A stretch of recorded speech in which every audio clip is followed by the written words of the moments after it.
Okay, so today is our second lecture. Here I just want to say some teaching adjustment.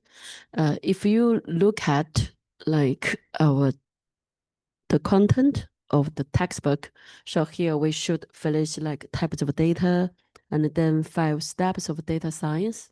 Yeah, but if I follow this way, so I guess for the tutorial, then it may reduce the function.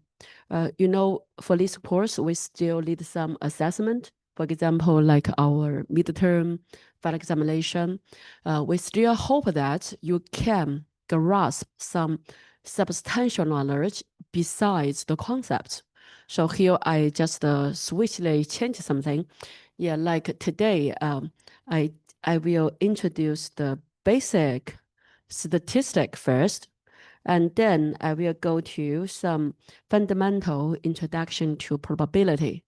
Yeah, for our for our students, last week we had a survey. In this survey, you would see for almost everything, it's just like half-half. For example, if you look at people who are basic user of Python or just like intermediate level or above, just like half-half. And also, if you look at the mathematical statistical background, so you will see also just like half-half. Yeah. So to do so, I think I just want to make sure, for example, the midterm, we can focus on the statistical inference part. Yeah. So that is, we have to do something earlier. So you have time to do exercise. And to do exercise means you can handle midterm, you can handle the final examination. And then when we have time, we going back to see what's the 5 steps about data science. I mean, for example, when we finish some machine learning techniques, so we then look at like 5 steps or like the data type. I think last one would be better for our teaching and learning. For the first one, the basic mathematics, here I just assume that, yeah, you may learn it, but you may forget it. So we just try to pick up our memory. First of all, look at this one, chapter 4, basic mathematics. Here we just want to cover, the key mathematical topics, including the first one, basic symbols. So for such basic symbols, we will introduce a vector matrix and even something like tensor. Yeah, this is terminology that we need to grasp. And here for vector matrix or tensor, so here we say it would be something we call it array. Yeah, for example, like a tensor, so this is a multi. Yeah, so this is a multi-array object. So that means when we mention vector, matrix, tensor, with etc., here we say something, we call it data object. Yeah, so you see for data objects, it is quite broad. For example, text is a data object, right? And also like a video. Yeah, video is a data object. And also like the number, yeah, like the numerical something, you just keep records, that is also data object. And also like a curve, that would be a data object. So here for data, we have to extend the extension, not only like digital, but possibly like a 2D image, 3D image, or etc. Yeah, so this is the first one, the symbol. The second one, here we just want to review 2 important notations or just like the operation.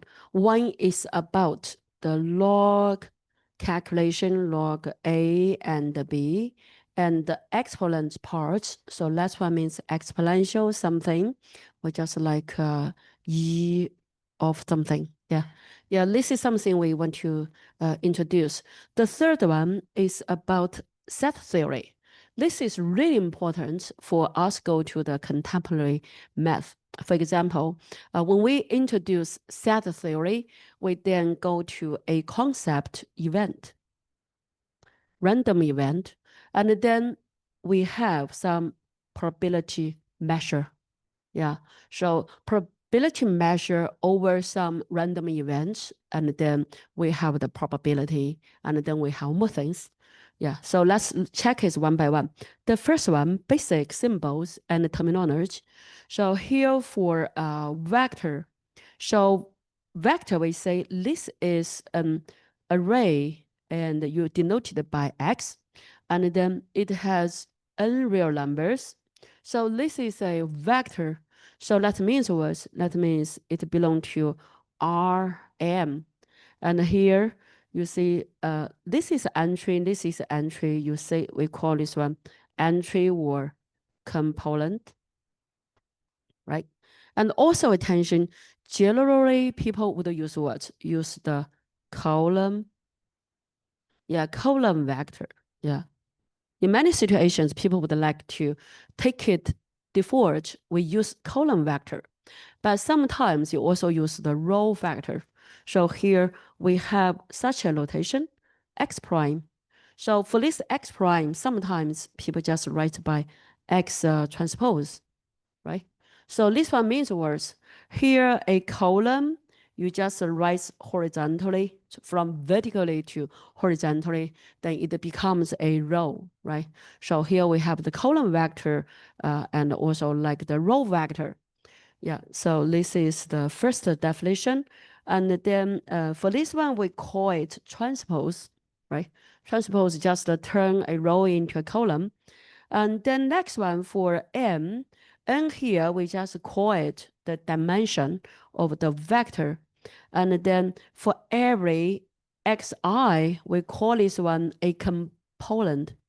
Yeah, we call this one a component, or just like we call this one an entry. Yeah. And here, attention, vector is an object with both magnitude. So attention, here it says magnitude and direction. How do we understand this? Yeah, simply, if we take one example, if you have two column vector 1, 0, 0, 1, you see? What does this one mean? That means seems like one is along here, the other one just along horizontally, right? Horizontally, vertically, right? So for adding, for example, here we have adding x1, x2. So here for such x1, x2, if we denote it by x, so x would equal to x1 multiplied by 1, 0 plus x2, 0, 1. See, you can denote as adding. I mean, for adding point over this xy plane. Yeah, look at this place. Yeah, adding point then can be denoted by such vector. So for the magnitude, so like here, x1 is a magnitude, x2 is a magnitude, and meanwhile we have the direction, like 1, 0, 1, 0, for example, like here, along this direction, and 0, 1. So here you have another direction, right? So here, that's why we say direction. Or like for such a point, for example, like this one. So here is a direction, right? Yeah, for this direction, here you not only have the direction, but you also have the magnitude. Yeah, this is the way we understand a vector. Once we understand a vector, later we introduce something, we call it eigenvector. Yeah, eigenvector. Besides eigenvector, later we will introduce eigenvalue. And for such eigenvector, eigenvalue, then it composes our eigencomponents. And then for eigenvector and eigenvalue, how can we calculate the one-to-one pair? So we rely on some eigensystem. Yeah, so later we just introduce a series of things about eigenvalue. Yeah, so for vector here, we follow like addition. So here easy, right? For every like any two, you just make summation, deduction, yeah, etc. So this is easy. And next one, if you have a scalar multiplied by the vector, so that means this scalar just goes to each coefficient. And then next one, here is a concept I hope you guys can keep in mind in the product. Yeah, you see, even you are postgraduate students, you still have to try, spend several minutes dictating things. Yeah, for our midterm and our examination, I will let it open book. So this one to save your memory, you save your time. We hope that you can understand and then solve the problem. But this does not mean that you can or you need a lot use time to memory things. Yeah, still useful. Okay, so for this inner products, here is the rotation. Yeah, so look at this place. We use the bracket. Yeah, this is the brackets. So here, inner products, for inner products, it is what? Exchangeable. Yeah, you see, inner products XY, YX the same. And meanwhile, their products, yeah, this is the products for each one would be I to I, right? So the products and then summation. So this is summation of the products. We say this one is an inner product. And if you have a constant C, you can move it out, right? And here, even C just at this place is fine, okay? So this is inner products. For the example, I think it's quite naive. If you really do not know that, you read it by yourself then. Next one, I just want to introduce matrix. So matrix, this is another data object. Here we say for a matrix, it means what? Two-dimensional. Yeah. So here it has a two-dimensional representation of arrays of numbers. Yeah. So that means a matrix is two-dimensional. Sometimes people would say two-way. Yeah, two-way. Okay. Some people write in this way, two-way, and some may just write mode two. Yeah, two-way, mode two. Yeah, here you have a lot of things to tell that. And then here, usually you use a capital bold-faced letter like this one. So this one just means the matrix. For a matrix, because it's two-dimensional, two-way or mode two. So here you can see we have what? Yeah, we have the order 2m by m. That means for a matrix, it has a m row. Yeah, here you can check this place. One row, second row, until the mth row, right? So you have m rows. And meanwhile, you will have what? Yeah, you will have the columns. Yeah, like column 1, and then column 2 until column n. So that means when you have a matrix here, you have to write m by m. This one we call is the order m by m. Or just you write in this way, m by m. So this one tells you what? For a matrix A, you can denote by Aij. So Aij is a component or an entry. And here the footnote, you use m by m, right? So then for anyone, for example, particularly you can go to like this place and here. So this one would be your Aij, right? Yeah, this is the one that we have, entry of the matrix. And then here dimension tells the matrix has m rows and columns. Here, one thing I want to introduce. Right now, a very popular data would be image data, right? So for image data, you have many ways to have it. Yeah, so for image data, like you have 2D image, 3D image. 2D image, that means you have a matrix corresponds to your 2D image. And for 3D image, like this one, if you have a 3D image, like the CT, or just like the PET, or just like MRI, right? So this is 3D. Even we can have 4D. For 4D image, that means fMRI, 核磁共振. Yeah. So here you can see actually the data could be different image modality, 模态. Yeah, we call them image modality. And then for 2D image, then you may consider the matrix knowledge to analyze it. And then next one for transpose, we introduced this already. But just again, I just want to mention, in many situations, people would like to use T directly. Because for prime, you know, sometimes when you mention the prime, it could be what? It could be derivative. So if you do not want to mix it, use that one. Next one is about the square matrix. For square matrix, it tells you M and N would be equal. Yeah. So in such a way, square matrix, for square matrix, and then it does exist invertibility. Yeah. Well, you say a square matrix is invertible if there exists, yeah, attention, if there exists a matrix B such that the product would be a identity matrix. So what is identity matrix? Here we just introduce it. Maybe I just write it directly instead of, yeah. Here is the identity matrix. For identity matrix, so first of all, you know, it would be symmetric or square, right? Yeah, MM.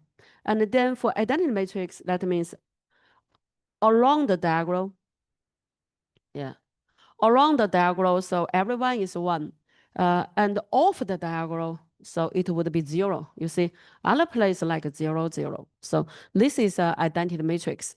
So winning the operation of matrices, then you have identity matrix. So this one just corresponds to what? Corresponds to, in numerical, we use number 1, right? Yeah, you see 1 like 1/3 multiplied by 3 equals 1, right? So here you say inverse, but this is the number. But here for matrix, so you have the inverse matrix. Okay, and the next one here we have a notation if and only if. For this one, we just use IFF, if and only if. A square matrix is invertible, and if and only if. This one just means what? Sufficient and just like necessary, okay? 充分必要条件. So we use IFF to denote. So any, here attention, here we say any of the following holds. So that means what? If you want to determine a square matrix is invertible or not, so here you have things, for example, you have like the determinant would be around 0, or just it will be 4 rank, right? So this one we say is the 4 rank. Yeah, so here you actually say it's for row or just the column, 列满字, 行满字. Yeah, because it's a square, right? And next one, like the linearly independence, column A. So how do we understand it? So that is, here you have a matrix A, if you denote it by like A1 until AN. So this one tells you actually try to make a partition about your matrix. You just do it this way, right? So for every column, if here you have something like a summation, not use AI, maybe use alpha, AI equal to 0, I round from 1 to n. So if we have such a summation equals 1, so here the only solution would be what? The only solution alpha 1 to alpha n. So this one would be A0. So if this is the only solution, so we say this would be linearly independent. Yeah. And the next one, like the homogeneous equation, 齐次方程, right? So for this one, we say homogeneous equation has only the trivial solution. So here, anyone will determine invertible. Next one, like rho equivalent to the identity, or just like what eigenvalues are non-zero. Yeah. Or in worst such case, we say it would be invertible. Next one, the determinant. So attention, for determinant, this one we call is scalar valued. Yeah, scalar valued function of the entries of a square matrix. So that means what? Here we want to draw again. Here is a square matrix. If lot square like m, and n lots equal, so you actually cannot calculate the determinant. So here determinant can be a feature of the matrix. But attention, what is the advantage of such a determinant feature then? Such a feature is a scalar, right? That means you actually condense a two-mode. Yeah, you condense a two-mode observation into a scalar. Yeah. So advantage seems like you concise the thing. And the disadvantage is what? You actually ignore the structure, right? Because here, if you have two modes, like you have row, you have column, so here, these two might be correlated. There might be some correlation or interaction, right? But now, if you use a scalar, seems like you may ignore such correlation. So here, that means determinants may lose information. And then here we have some calculation. For example, like that of the product would be what? Would be the product of every that determinant, right? So this one just tell you for the determinant operation and the product operation of the matrices, you can exchange it. And next one, invertible matrix, if and only if. So here comes another if and only if the determinant is non-zero. Yeah. And also, I hope you guys know how to do the 2x2 matrix. Here, if you calculate the determinant, it looks like the product along this one did subtract the off diagonal one, right? So this is one. The next one, yeah, so this guy you guys also need to know how to do. So this is a 3x3. So here you can see usually people do like the plus term, just like this one. And then next one would be what? Next one would be BFG. Yeah, BFG. And then DHC. Yeah, DHC. Right. So on the other hand, here you can see you actually use minus the first one and then products. Yeah, these two. And then the products of the next. For a basic textbook, you would know 3 terms plus and then deduct the other 3 terms. Okay, next one just comes the one I just want to mention, eigenvalues, eigenelements, eigensystem. So for eigenvalues, yeah, this is really important, particularly if you try to study such tensor matrix vector things, right? So if you try to do that, and then nowadays, you just know like the 2D, 3D, and even higher order, the image, video, or more complicated tensor data objects can have a technique, we call it matricization. Yeah, matricization was just like flattening. This one just tells you along one mode, you can do many slices, right? And then such slices, you then stack it, you will have a very, very long matrix. And then when we come to a matrix, you further can vectorize, yeah, matricization, and next one like vectorize, yeah, into a long vector. So for vector, we have very mature usage and theory. For example, like our Python, PyTorch, or majority the image, like the weapons you use to analyze that kind of data. So it's usually takes the vectorization and then do more things. And here for eigenvalues, how can we have it? If and only if this one just tells you solve such an equation. That means you calculate the determinant a minus lambda I equals 0. So this is the way you have the eigenvalues, right? Yeah, if any linear algebra course, you just learn how to do that. And next one, attention, for eigenelements. Yeah, so for these eigenelements, here, attention, an eigenvector or characteristic vector is a vector that has its direction unchanged, right? By a given linear transformation. Yeah, this is the one tells you. Yeah, you can see this one.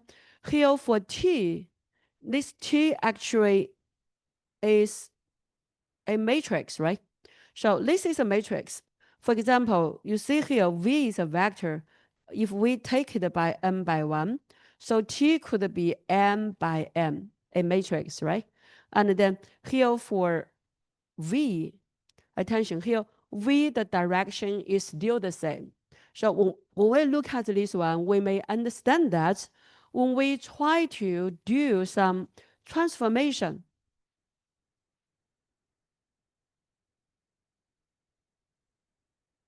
yeah, you see, T is a matrix.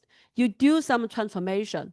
For such transformation, you may also say this one could be some rotation, 旋转, yeah. It seems like you rotate it, right?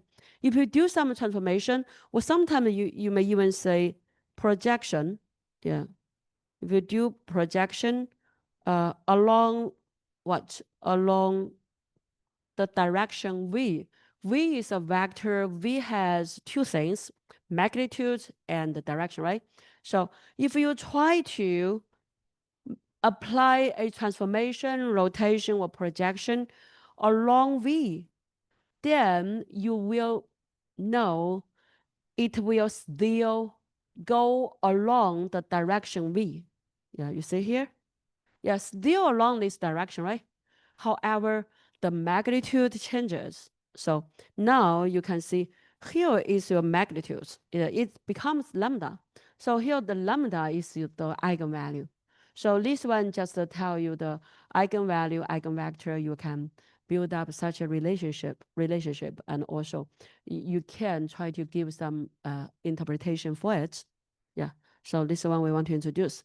Next one is about the eigensystem. So for eigensystem, here we say a square matrix A, and if we have an eigensystem for it, so it consists of eigenvalues and eigenvectors. So that means what? That means here you have some eigenpair, lambda and V, right? For like every lambda, you will have several eigenvector. Yeah, sometimes you have more than one eigenvector. Yeah, so this is the eigensystem, and it satisfies the above. Yeah. So here for eigenvector, how can we have it? For each eigenvalue lambda, it corresponds to at least. So this one tells you at least one eigenvector x, such that, yeah, so here you actually have such a equation, right? So this one tells you for x, yeah, this x, remember, it is a vector, it has direction. So when you like matrix A, take its rotation, transformation, projection, whatever, and then when it applies to such a eigenvector, then it would be what? It would be still the eigenvector direction, but the magnitude leads a multiplier lambda, right? So here, this is eigenvector. Next one is about the matrix. For matrix, here we have different calculations. I mean, if A and B, you can do some plus, minus. So they must be what? They must be same order, m by n, right? But so like here, this one and this one, every corresponding entry, I mean, the entry at the same location. Yeah, you see like your I and J, just like a location, right? 经度纬度. Yeah, longitude, attitude, right? So we call this one location or spatial. Yeah, spatial, like a spatial representation, right? So the entries on the same location would do plus, minus, etc. Okay. So this is about matrix. And then here, yeah, we have some exercise. Yeah, for such exercise, I suppose you guys can do it. Or you say, Catherine, I think I'm not familiar with it, then spend the time beyond the class. Okay. And here also, we just show you guys how to use Python to handle some matrix operation. Today, the third hour, still 实践, yeah, 实践 will help us, yeah, to do the NumPy operation. Okay, use NumPy to do. So here is the NumPy, yeah, and then you do a lot of things. Here, one thing I just want to draw attention is what, like the pound, yeah. You have a pound rotation, right? So for this pound rotation, I mean, this one just means you give yourself some remark. So when you have a pound, so after that, you can write anything. Yeah, why? Because when the computer see pound, so just ignore the content followed, okay? Yeah, so use pound, you can give yourself tips. Okay, and then here for the like matrix addition, scalar multiplication, you guys try to, if you are not familiar with Python, you just try to do it through Colab. And next one is about the matrix multiplication. For matrix multiplication, here you can see, if you try to have a product, so here the row and the column and the row, the number, so these two should be identical. Otherwise, you cannot do any calculation. Yeah, for example, for the first one, this is our m by n, right? But and then here, you have to do something this way. For example, you can do it this way. But here, attention, for every row here and every column here, the length should be the same, right? Yeah, the length should be the same. Otherwise, you cannot do the multiplication.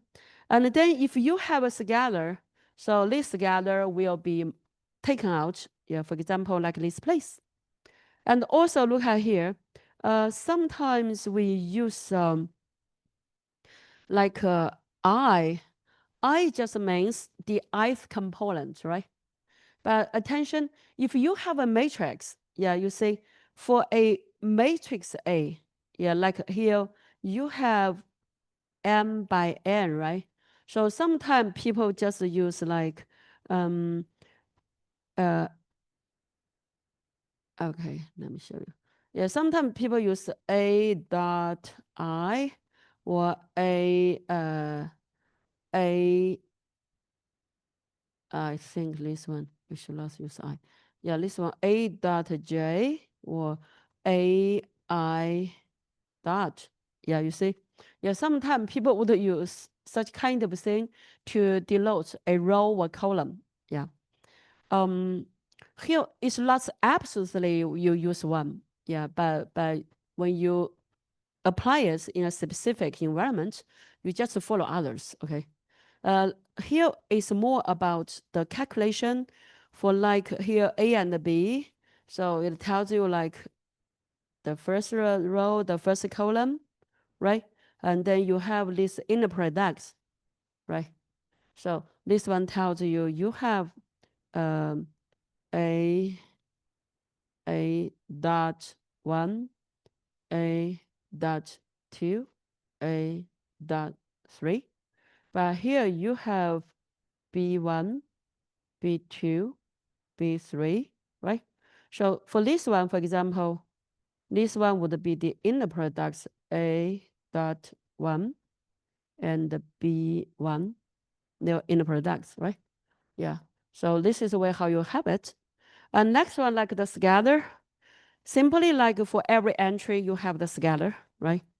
And for matrix vector, so this one tells you like m by n, m by 1. So finally, you have m by 1, right? So this is the way you get the column. Yeah, I suppose you guys would be very familiar with it. And then here is one example. Yeah. For example, look at this question. Suppose we have 10,000 movies, all with a rating for the 3 categories, and we have a movie matrix as below. To make a recommendation, you see, this is one thing machine learning can help. So that is, you have to build up some recommendation system, and then how can you do that then? So here, like, you use the dot product preference vector, and then you follow such a procedure. Okay, so this one finally, when you try to summarize, so then it tells you apply NumPy, right? Import time. And then here you have several steps. For example, the first one, create the user preference, right? And then next one, creates a random movie matrix of 10,000 movies. And here for some insights, for example, here we have the RAN, ran, and ran, and then here int integer, right? So here the ran int will make random integers from 0, 4, right? So here, and then you have a formula to select your movie, and then next one you calculate the preference by matrix multiplication. So here for this example, because the PDF can generate poor PDF, you guys can go into our version to see what is hidden here. Each time we will upload the IBMP over there, so you can help. So for matrix, you can do a lot of things, like also like a PC analysis and etc. Here, I would not show more, but strongly encourage you guys to try to handle the Python, particularly like the NumPy and etc. yourself through the collab. Next one, let's go to here. Next one is about the arithmetic symbols. For such arithmetic symbols, 代数符号. So here I want to introduce one thing, sigma. So here for sigma, it means what? A universal symbol for addition. For addition, that means what? That means here, for this one, you just know it would be x1 plus x2 plus xn, right? So this is our sum, right? Sum a finite sequence. So besides sigma, you also have another notation. For example, like pi, pi, and I run from 1 to m. So for such one, if you major in statistics, you might know a method. We call it empirical likelihood. Empirical likelihood corresponds to likelihood. You see, for likelihood, then you use the joint distribution plays the role of likelihood function, right? Mathematically, they are the same. But what's the difference here? Can you tell me then? For joint distribution, that means you have the summation f, like x theta I, right? So this, I just suppose that, like, this is our fxi. I suppose a parameter, okay? If long parametric, so I may also like put some I here, right? So this is the way how we have it. This is one way. But for likelihood, that means what? For likelihood, that is, when you have this one, you have the joint one, like x and then theta, right? Here for this one, I do not use. So this is one. If we just look at such a parametric case, so you can write it. And here for this x, that means you actually have x1 to xn, right? So this is a joint distribution, but for your likelihood, you actually have what? You actually have the theta. Here I use x to denote. Yeah, give a here. But when you see this one here, we actually have what? We actually have your observation is here. That means what? When you have these likelihoods, your focus would be what? Your focus would be on the parameter, right? But if you look at the joint distribution, so here your focus will be your observation. But mathematically, these two just means the same thing. Yeah. So this is one we want to say. So here for likelihood, if it's continuous, we have the density products. But when it's discrete, so there comes a concept we call empirical likelihood. So such empirical likelihood would be the product of PI. Yeah. This is one that we have. Yeah. So sigma pi and summation. And next one here, mean value. The mean of the vector means what? Yeah, you see, we call this one the sample mean, right? For sample mean, usually people use a notation like x bar, right? X bar is a sample mean, or just like the mean of the vector. So it would be the summation and a divisor. Yeah, the summation with a divisor, 1n here. So this is our mean value. And the next one, like the dot inner product or dot product, 类积, 点积. Yeah, these two just means the same thing. So here we have the one, like a UV, right? And here for inner products, you can see it's actually, here is a metric 度量. Yeah. So for such a metric, it has a property like the linearity, right? Yeah, here you have the linearity. The next one, symmetric property, symmetry. And the third one, positive deflate. Positive deflate means what? Like here, for adding U, unless, attention, unless 0. Otherwise, this one would be greater than 0, right? Yeah, when U 0, so the inner product 0. Otherwise, the inner product of U with itself would be positive. So this is a positive deflate, 正定. Yeah. So this is the property about U and V. And here comes one example, I guess you guys can do. The dot products or inner products. Yeah, so yeah, this one I just go over. Here, next one I want to introduce is about exponential and the logarithm. For exponential, attention this place. Here we have the base. We have a base B, right? Yeah, Bm. N, B is called the base, and N just called exponent or power, right? So here we have the base and also the power or exponent, and this is the exponent calculation. And then the next one, here is some exponent law. Yeah, for this exponent law, we have what? Like the product would be summation of the exponents, or just like the power, and the quotient. For this quotient, it means what? It means a minus n, and then a m minus n, right? Yeah. And then next one, 0 exponent. So a here must be wrong 0, right? Otherwise, still 0. Next one, negative exponent. That means here for this negative, it will become the divisor station. Next one, power way. Power of a power. So here for power of power, you have a product.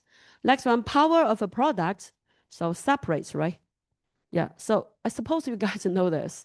Next one is about the logarithm. Yeah. For this one here, attention. We say this is a inverse calculation. of the exponent part. So here you can see you have a base A, and then here, is some elements that we need to do. For such a logarithm, here, attention, we need to know a little bit about its background. A logarithm is a number that answers the question, what exponent gets me from the base to this another number? So here, in math, the logarithm of a number is the exponent by which another fixed value, the base, must be raised to produce that number. So this is one that we have. So if you compare these two, I mean, here we have the logarithm, right? So if you look at logarithm, a of k, if a is like, for example, a is greater than 1, so ak, you take a and it becomes a k, right? So here the value becomes smaller. So usually if you take a log something, you actually condense the scalar, right? On the other hand, if you try to do some exponential, so exponential just zoom in, make the value larger. Remember this one.